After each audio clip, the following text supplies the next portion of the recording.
জিন্দাবাদ জিন্দাবাদ আজাদি না গোলামি, না গোলামি, দালালি না রাজপথ, রাজপথ না দালালি। আজকে আমরা রাজপথে মিছিল করার কথা ছিল না।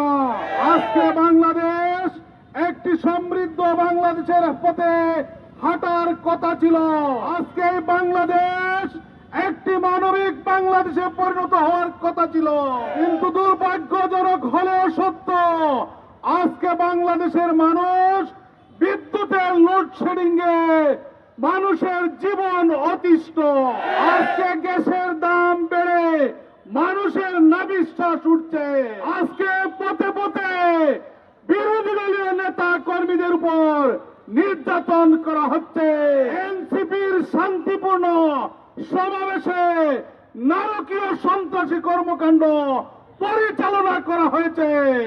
আমরা এর তীব্র নিন্দা জানাই। বাংলাদেশের মানুষ একটি নতুন বাংলাদেশ প্রতিষ্ঠার জন্য জুলাই বিপ্লব করেছিল। জুলাই বিপ্লবে রাষ্ট্রীয় বাহিনীর সামনে বুক পেতে দিয়ে এই বাংলাদেশকে মুক্ত করেছিল জুলাই যোদ্ধারা। আজকে সেই জুলাই যোদ্ধাদের কোন মূল্যায়ন করা হচ্ছে না। জুলাই বিপ্লবকে ভুলিয়ে দেওয়ার চেষ্টা করা হচ্ছে। জুলাই বিপ্লবের মাধ্যমে আজকে সরকার রাষ্ট্র ক্ষমতায় এসেছে। দুর্ভাগ্যজনক হলেও সত্য, এই জুলাইয়ের বিপ্লবের দ্বিতীয় বার্ষিকীতে এই সরকার কিংবা সরকারি দলের চোখে পড়ার মতো কোন কর্মসূচি নেই। তা থেকে বুঝতে আমাদের আর বাকি নেই যে তারা নতুন বাংলাদেশের পথে হাঁটছে না, তারা ফ্যাসিজমের পথে হাঁটছে, ফ্যাসিবাদ এবং স্বৈরাচার কায়েমের পথে হাঁটছে।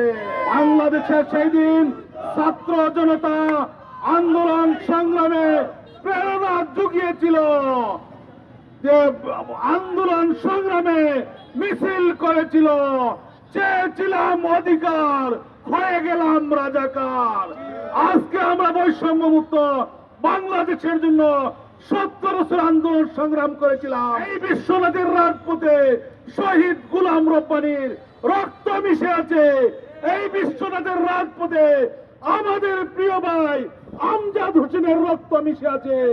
এই বিশ্বনাথের রাজপথে সেলিমের রক্ত মিশে আছে। এই বিশ্বনাথের রাজপথে আমরা বিরোধী দলে থাকাকালীন বর্তমান সরকারি দলের বন্ধুদের ত্যাগ এবং কুরবানিকে আমরা সম্মান করি, শ্রদ্ধা করি। কিন্তু আমরা জানতে চাই 12ই ফেব্রুয়ারি নির্বাচনের পরে আপনারা কিভাবে ফ্যাসিবাদের পদাঙ্ক অনুসরণ শুরু করলে? আমাদের দুঃখ লাগে, আমাদের কষ্ট লাগে, আমাদের লজ্জা হয় যে এত জুলুম নির্যাতন বলে গিয়ে আজকে আমরা এই জাতির উপর জুলুম চালাচ্ছি, অত্যাচার করছি, নির্যাতন করছি।